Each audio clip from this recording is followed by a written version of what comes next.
Tengo del otro lado de la línea quien fuera vicecanciller, canciller en su momento en Ecuador, también trabajó aquí en Cancillería.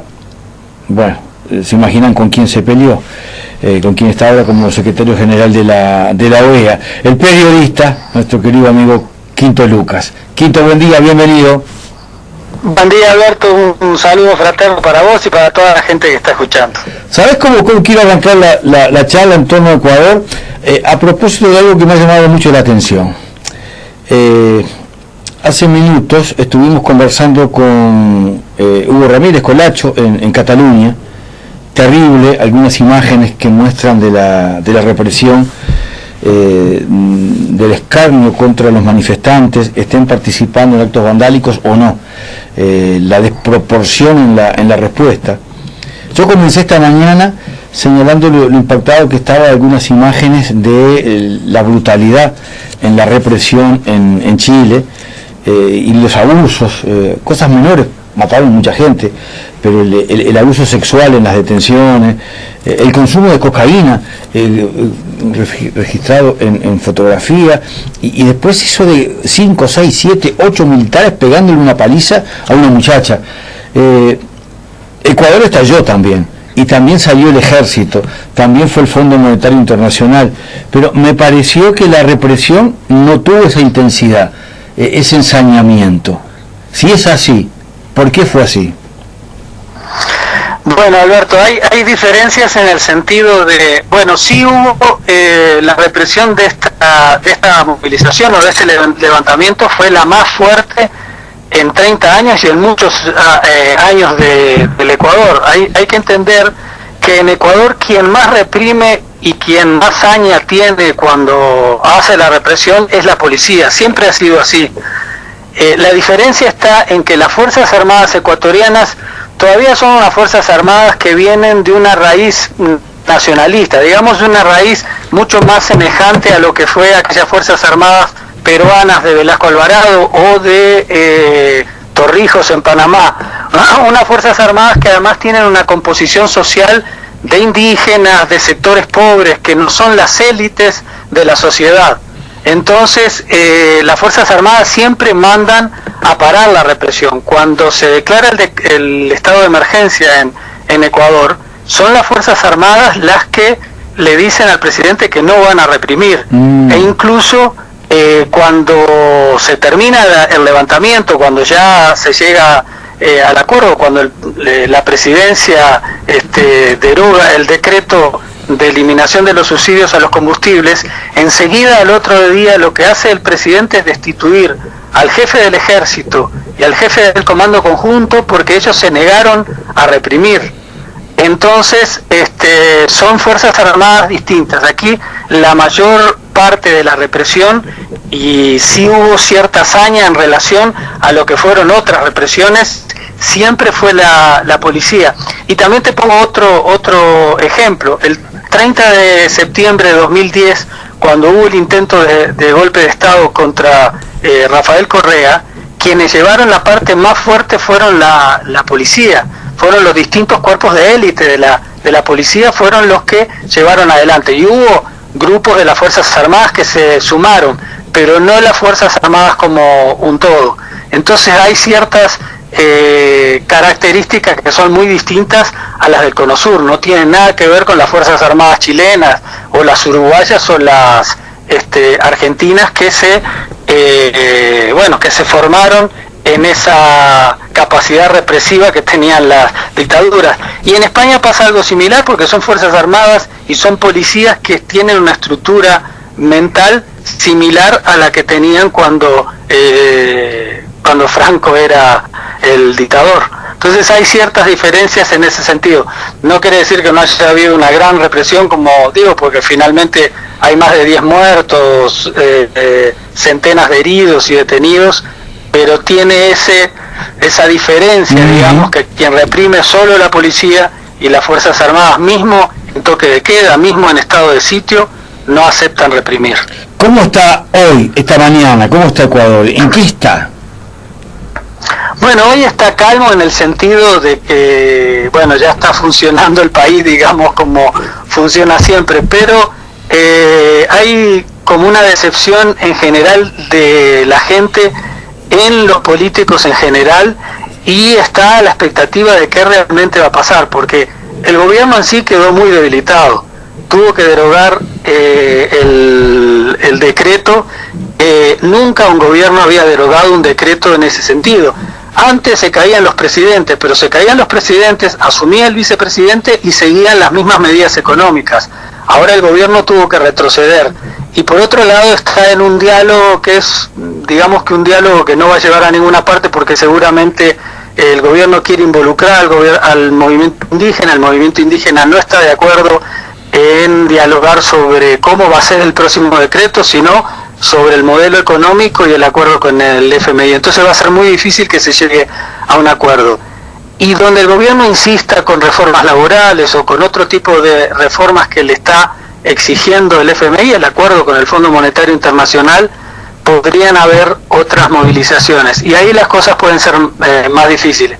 Inclusive porque, como decía, lo de las Fuerzas Armadas, las propias Fuerzas Armadas prácticamente están desconociendo al presidente.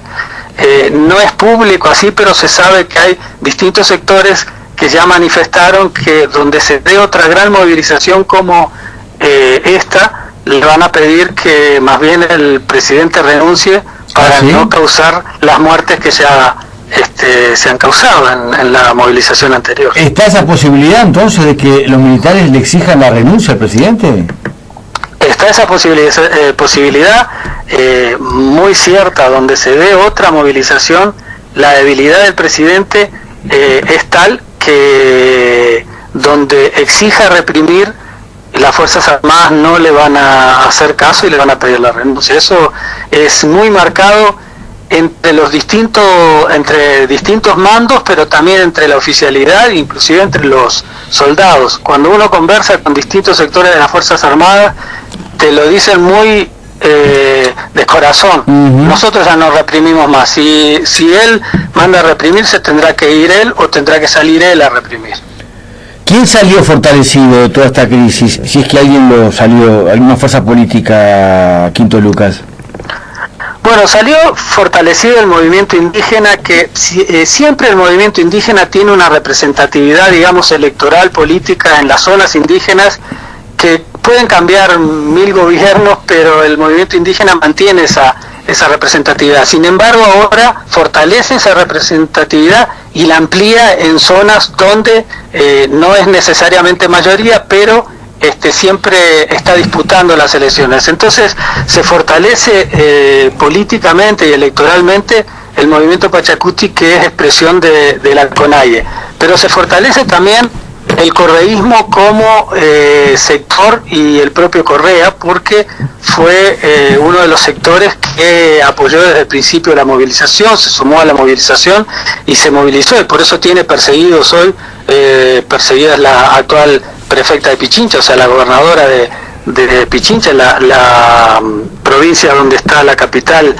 Quito, y tiene distintos perseguidos. Entonces también se fortalece porque hay como la gente, sobre todo en los sectores populares, hay un reconocimiento al correísmo.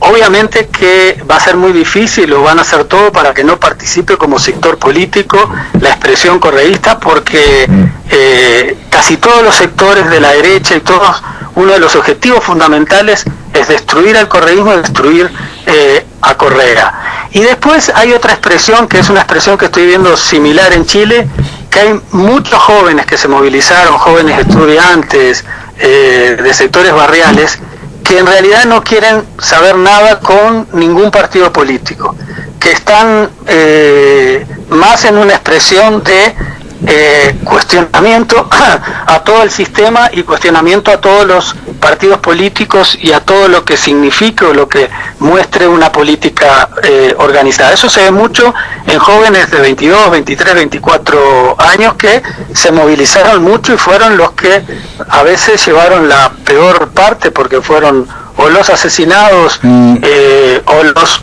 inclusive torturados o heridos. ¿Cuál es la situación legal de Correa hoy en Ecuador? ¿Está requerido? Correa tiene como decenas de procesos abiertos, pero ningún proceso, como no hay pruebas, ningún proceso está cerrado. Pero tiene prisión preventiva por no haberse presentado a cada audiencia. Él tenía que presentarse cada semana. Él vive en Bruselas, en Bélgica, donde es la esposa, y tenía que presentarse cada semana. Él se negó a presentarse cada semana, entonces le declararon prisión preventiva. Sin embargo, como los procesos no están cerrados porque no hay ningún proceso ejecutorio, porque no hay pruebas, él podría ser candidato, no a presidente, porque eso ya se modificó la propia Constitución, justamente dedicado para que él no pueda ser candidato a una reelección presidencial, pero podría ser candidato a vicepresidente, a asambleísta. Lo que pasa es que, claro, si viene al Ecuador, tiene esa prisión preventiva que después la pueden transformar para siempre, porque eso es lo que está ocurriendo. Se declaran prisiones preventivas a determinada gente y después, sin procesos terminados, se les deja prisioneros meses y meses, que eso es lo que está ocurriendo con la justicia ecuatoriana. Entonces, si viene, podría ocurrir eso, pero él podría ser candidato inclusive asambleísta por el exterior. Ecuador, además de votar en el exterior, los ecuatorianos que están en el exterior pueden ser candidatos a la asamblea porque hay jurisdicciones del exterior, Europa, Estados Unidos y América del Sur. Entonces podría ser candidato y obviamente al ser asambleísta después podría tener inmunidad. Esa es la realidad. El problema es que le van a tratar de poner todas las trabas para que no sea candidato a nada, y más que su sector, o lo que representa ese sector del correísmo, que es una cosa bastante más amplia, no participe con ninguna estructura partidaria, con ningún sector. Porque, por ejemplo, el sector con el que se participó en las últimas elecciones, que es Revolución Ciudadana, seguramente lo saquen del padrón electoral. En el cierre de la charla, ¿cómo evalúas tú que en Chile haya quienes dicen que lo que ha ocurrido, que llevó un toque de queda, algo impensado ayer nomás, es producto de intencionalidad de Correa y de Maduro? Claro, son los absurdos que están pasando, porque claro, a Venezuela se le trata de involucrar en todo.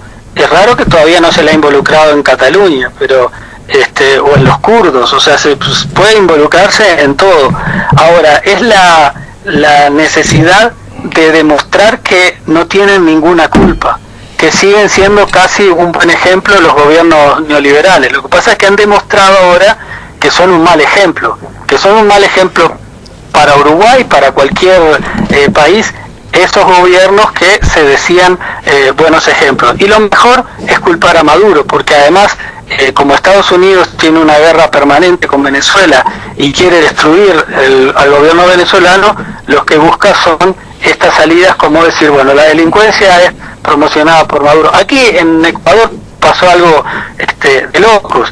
Detuvieron como 20 venezolanos que trabajaban en Uber, en taxis, venezolanos emigrantes, que los culparon de ser enviados por Maduro, y era gente que había venido al Ecuador por problemas económicos, y después tuvieron que soltarlos, obviamente, pero quedó en el imaginario de la gente que Maduro había enviado a 20 delincuentes a hacer a organizar las protestas.